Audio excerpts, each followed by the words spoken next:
times, but for one time it's okay. Good afternoon, everybody, Your Excellencies, members of the media, ladies and gentlemen. First of all, and on behalf of the European Union Electoral Observation Mission, I would like to extend my thanks to Independent National Electoral Commission for inviting us to observe these very important elections here in Nigeria. Since arriving 48 hours before here in Nigeria, on Saturday, I have had a series of meetings, interesting meetings, including with INEC, the Ministry of Foreign Affairs, security agencies, political parties and candidates, civil society organizations, members of the legal profession, and religious leaders. I would like to thank them all sincerely for their willingness to meet us and for their openness and cooperation.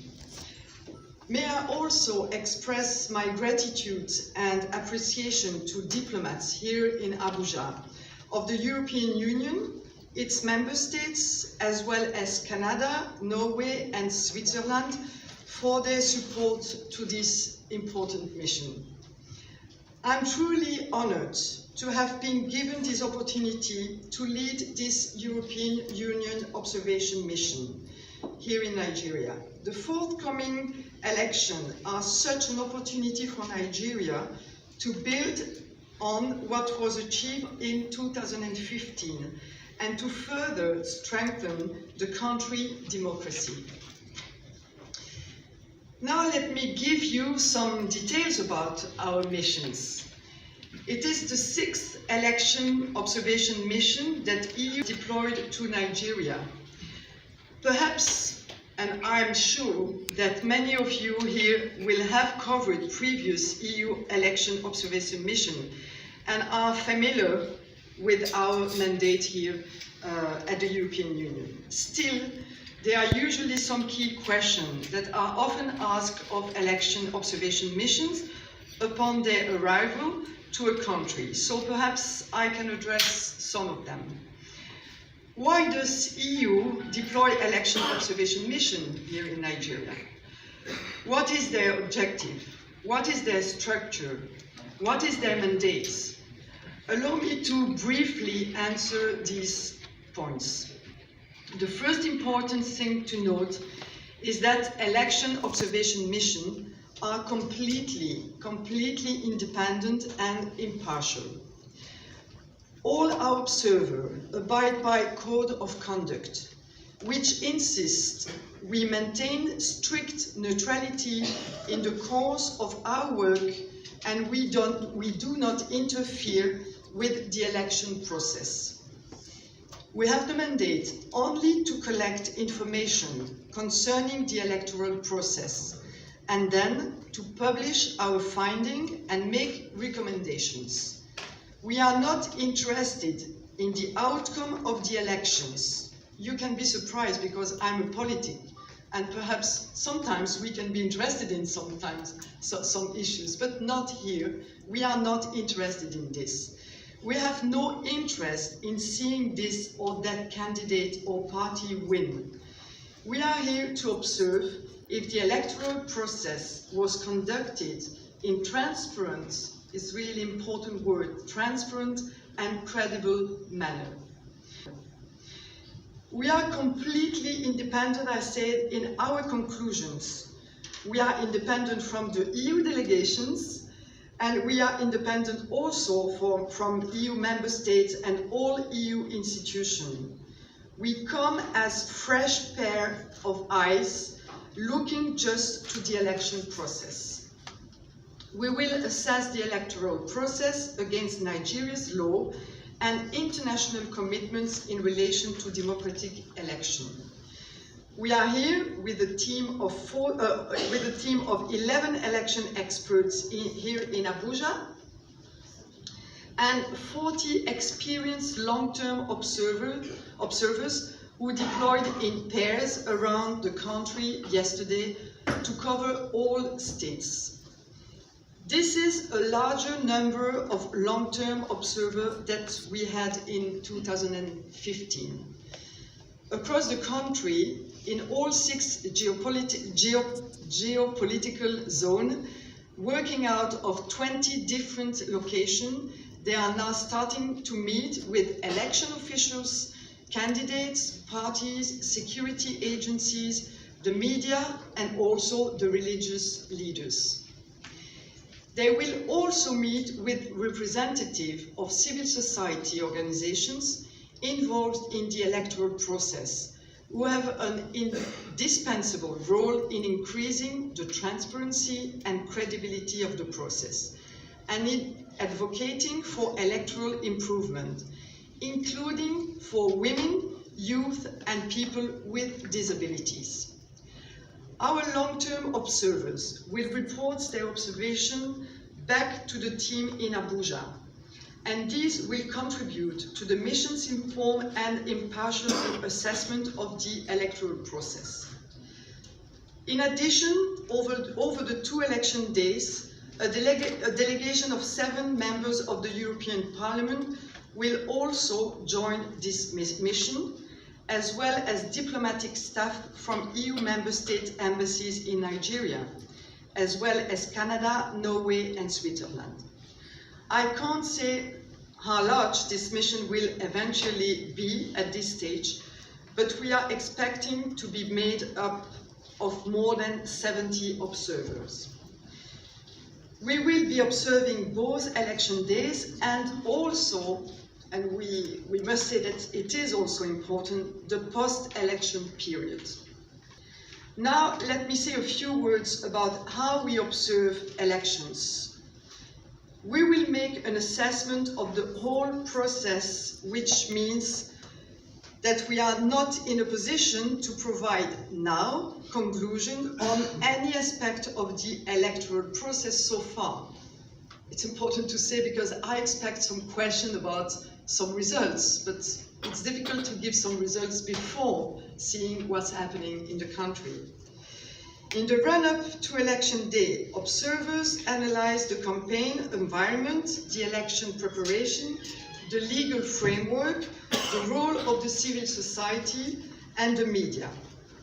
On election day, they will observe the opening of the polling units, the voting process, the counting of votes, the tabulation of results, and any election complaints and appeal that arrive before, during, and after the elections.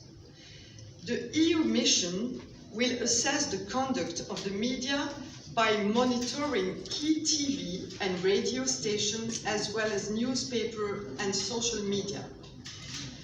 Shortly after both election days, we will issue a preliminary statement giving our initial assessment of the electoral process up until that point. We call it preliminary statement because the electoral process is far from over, and therefore it will not be possible to give a final, definitive assessment. So a more comprehensive final report will be issued at a later stage after the completion of the electoral process. This will also include recommendations to consider for future electoral process in Nigeria. Ladies and gentlemen, the EU attaches a great significance to these elections in Nigeria. We are here in the spirit of cooperation with Nigeria. We stand really to deliver an impartial, objective assessment of the electoral process. If I have 2 key final messages, there are these 2, and they are really important. First, transparency and accountability of all institutions involved in the electoral are absolutely essential for public trust and confidence in the electoral process. Thus, we hope that INEC and also security forces will provide clear, real-time information on what they are doing and action they have taken. INEC and security forces need to be seen to work neutrally in all their actions. The second message is I hope that state bodies and political parties all play their part in promoting a fair and peaceful process before, during and after election day. This means working with integrity for the sake of the nation and promoting a calm response to any problem or frustrations. Let me also emphasize that any election is a positive opportunity to strengthen democracy. This would be a service to Nigeria and for Nigerian people. Thank you very much for listening, and let me again extend my gratitude to the people of Nigeria and the Nigerian authority for their welcome here in Abuja. I would now be very pleased to answer to your questions. Thank you. News. My question is inclusiveness in this election. EU has expectations of INEC, especially for people living with disabilities. What are these expectations, and how far has INEC gone in? Important for us, and in our recommendation that we've made in 2015, and I will give the floor to Anna also, one of the recommendations was the accessibility of the polling unit for disabled people. And we have had, we met with the civil society on this. We have had some answer coming from the INEC, but I will give the floor to Anna, making the link to the previous election and the election that we are observing now. Thank you. So this is one of the things that, of course, our mission will be looking at, what improvements there have been since the last election. It's a bit early for us to be commenting on this, as we've only just arrived and we're finding out information, importantly through our observers on the ground. As the Chief Observer mentioned, we have 20 teams of long-term observers who will be going around the country, so we need to see what's happening in practice as well as what's happening in theory.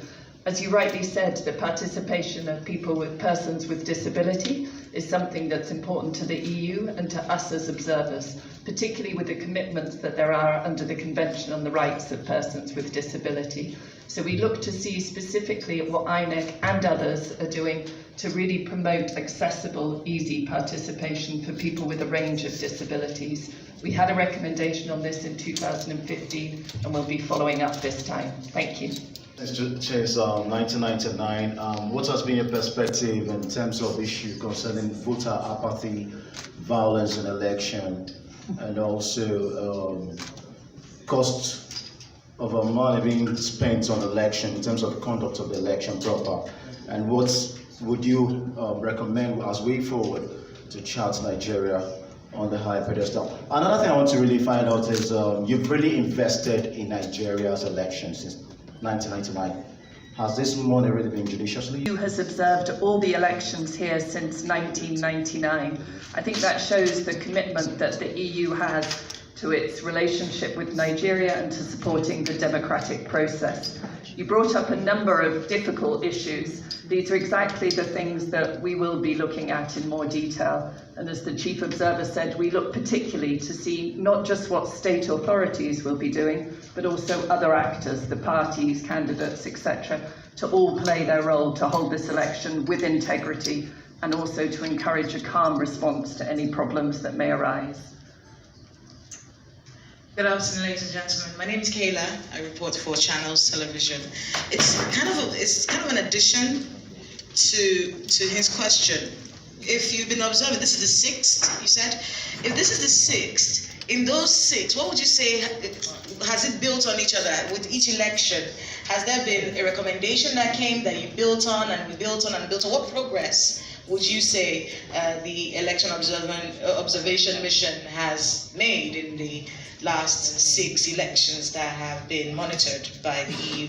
That's one. And then the second question is, many people who are going to be watching this later will probably want to know, why is it so important to the EU that we have free elections in Nigeria? What is the vested interest? Like he said, there's a lot of money that's gone into this. He's asking if you've gotten what it is that you invested for, because it feels like an investment. Every single election, it feels like with every single election there's a vested interest, and you make progress on it. Okay, so what is the main thing? What is it that keeps you coming back to do this? Why is it so important to you? Thank you. Thank you. I will answer the last one, and I will give the floor to Anna for the evolution until 1999, because I was not there for the previous election and she was there. But for the last one, and I will be really cautious because the EU delegation is there, and I'm not representing here as EU delegation the answer. But I think democracy for Europe is really something really important, not only in Nigeria. We are doing this observation mission not only here in Nigeria. We have had a lot of observation mission in Africa, in Asia, in Latin America, because we have values and we want to share these values. And if we are there first, it's because Nigeria asked us to come here. We are invited by the Nigerian authorities, and we are really proud to be invited by the Nigerian authority for the 6th time.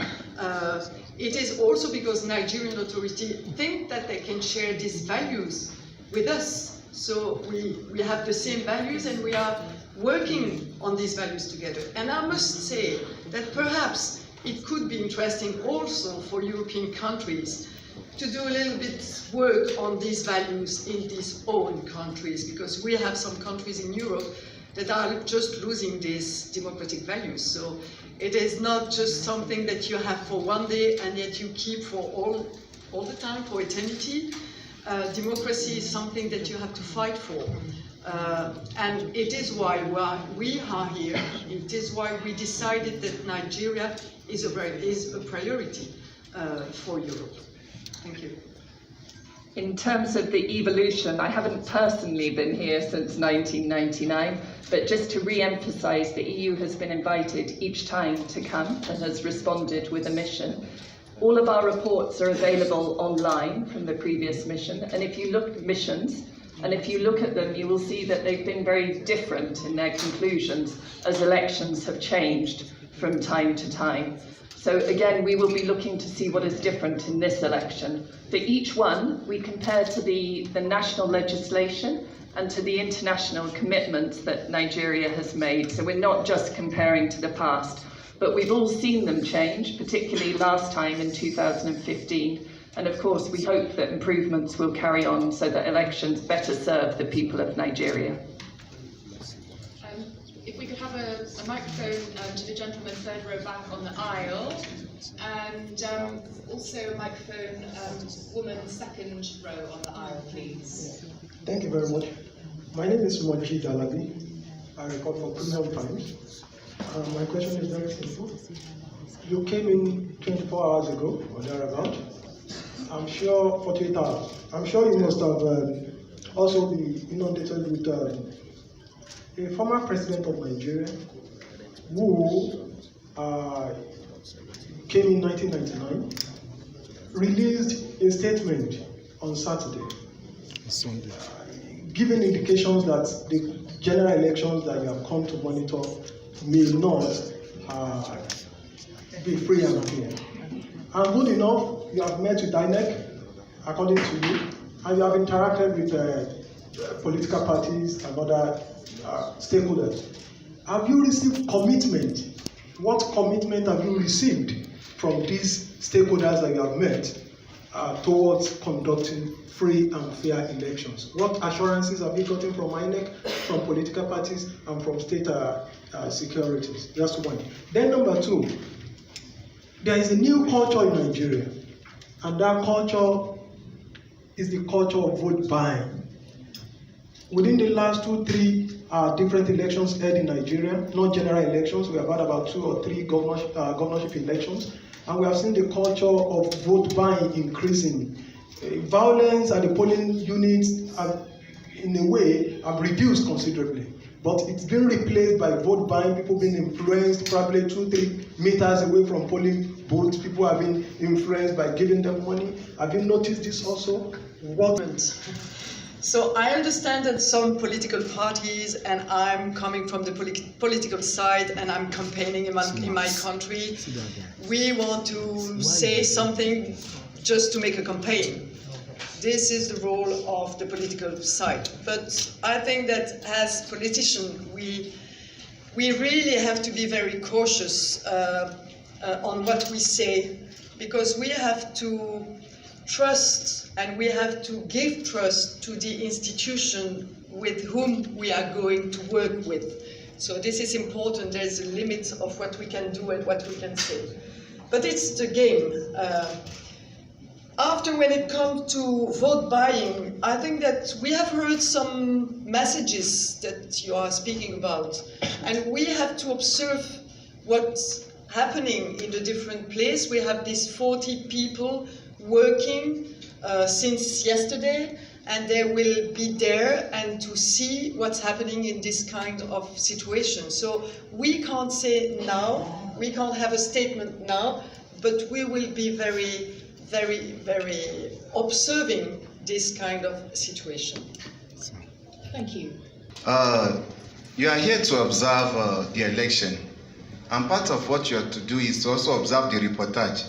And since we know pre, during, and post, the way media men report, it affects the whole process.